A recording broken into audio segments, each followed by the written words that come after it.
Hello guys, કેમ છો તમે બધા? આઈ હોપ તમે બધા સારા હો. ગરમીનો માહોલ હે, હજી અઠવાડિયું ગરમી રહેશે આવી નહીં આવી. ધ્યાન રાખજો અને બહાર ના નીકળતા. અમારે તો હવે રોજનું કામ હે એટલે અમારે તો નીકળવું પડે એવું છે. આપણે પહોંચી ગયા હે ગેરેજે ને ઘરે થોડુંક કામ હતું એ બધું પતાયું ને આજ થોડુંક બહાર બી ગયા હતા એટલે આવતા આવતા દુકાને લેટ થઈ ગયું. વાગ્યા હે 12 ને આપણા પાસે ગાડી આવી હે સેન્ટ્રો. એની કોઈક મેઇન સીલનો પ્રોબ્લેમ હે, લીકેજ છે એટલે આપણે બધા એને ઘેર ઉતારવામાં લાગ્યા છે. તમને બી બતાવવાનો ઘેર કેવી રીતના ઉતરે છે. કાઠું હે મારો ભાઈ.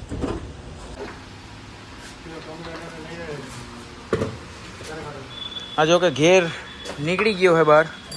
હવે જે આનું મેઇન સીલ છે તે આપણે ખોલવાનું છે. ઘેર ઘણા ગેરેજવાળા ઘેર જો કે બહાર કાઢતા નથી, એ લોકો ડાયરેક્ટ જ મથવાની કોશિશ કરે પણ એમાં 100% રિઝલ્ટ મળવું મુશ્કેલ છે. એટલે આપણે કેવું કે કામ 0-0 આપવાનું ને બીજી વખત મથવું ના પડે ને કસ્ટમરને હેરાન ના થવું પડે, એના માટે આપણે આ ઘેર ખોલ્યો. લોબુ કોઈ નુકસાન નહીં ઘેર ખોલવાથી, પણ શું છે કે એમાં આપણને બી થોડુંક ઇઝી પડે કામ કરવાનું. થોડીક મજૂરી વધી જાય પણ કોઈ પ્રોબ્લેમ નથી, કામ સારું થવું જોઈએ. હા, ને પાટલો આનો જે નીચે આવે એ પાટલો નડે છે ઘેર કાઢવામાં, એટલે તો બી આપણે ઘેર તો જો કે ફાઇનલી કાઢી જ લીધો. ને આપણા ભાઈઓ હવે સીલ બદલાઈ નાખશે ને એના પછી કરવાની છે વોશિંગ, ને સાંજ પડતા કસ્ટમરને બોલાવી લેશું કસ્ટમરની ગાડી લઈને ઘરે. વોશિંગમાં બીજું કોઈ લોબુ આવ્યું છે નહીં, 12 વાગ્યા છે, હજી તો સાંજે 6 વાગડવાના છે, ત્યાં સુધી 1-2 ગાડી તો જરૂર આવશે. ચાલો તો ગમે એટલો જોરમાં પંખો ફરે, હવા તો બગાતું ગરમ જ નોખે છે. એ રીતેનું છે. ગરમી છે એટલે યાર થોડીક કાળજી રાખજો. ઠંડુ વધારે પાણી ના પીતા પણ પીજો, પાણી પીજો ને બીજું બી પીજો ને બધું પીજો. શાંતિ, ઘણું તડકે નીકળવું નહીં કામ વગર.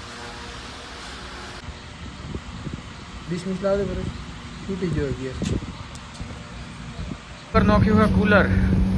એક ભાઈનું મેં કીધું લાવ યાર થોડુંક ચાલુ બાલુ તો કરીએ, ખબર તો પડે કે કેવી રીતના હે માહોલ. આ હા હા હા, જે ઠંડી હવા આવે છે ને મજબૂતમાં મજા આવે તેવું છે. તપતી ગરમીમાં કુલરનો આનંદ લઈ રહ્યા છે અમે લોકો, કેમ કે ગરમી પડે છે ભયંકર, એટલે થોડુંક શરીરનું તાપમાન આડાવાળું થઈ ગયું હોય અમારે, ને પરેશભાઈને તો ખાસ આડાવાળું થઈ ગયું હોય બધું, એટલે થોડોક કીધું ઠંડો પવન ખાઈ ગયો. હેલો તો બપોર પછી જ આપણે મળશું. પ્લેટનું કામ હતું, જોકે નવી ક્લચ પ્લેટ બી આપણે લાઈન લગાવી દેવાના છે, કેમ કે ઠીક રહી જાય બધું ખાસો. પછી પાછળથી પાલટીને બીજી વખત મજૂરી ના આપવી પડે, એના લીધે અમે પાલટીને પૂછ્યું. પાલટી કહે કે તમને જે ઠીક લાગે એ બધું બદલી નાખો, અને ખરેખર ઘસાઈ ગઈ હતી એટલે બદલી નાખીએ બધું નવેસરથી 0-0. બાળક બુદ્ધિ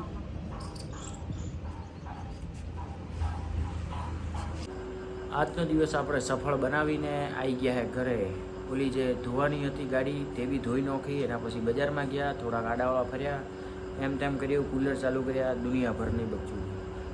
હવે આપણે કોઈ કામ હે નહીં. હવે આપણે જો તમે જોઈ શકો છો ગાદલા બદલા ફાતરી નાખ્યા. આજ થોડોક દુકાનથી મોડો આવ્યો હતો, બજારમાં થોડુંક કામ હતું મારે વિપુલભાઈને, અને ગાડીના થોડાક વાયરિંગના ડખા હતા, એ બધું પતાવતા મોડું થઈ ગયું. લાઈક કરજો, ફોલો કરજો, સબસ્ક્રાઈબ કરજો અને જોવાનો ભૂલતા નહીં. આખો વ્લોગ જોજો, પાછો મજા આવશે. લો હેડો તાણી મળીએ આપણે કાલે આ જ ટાઈમે.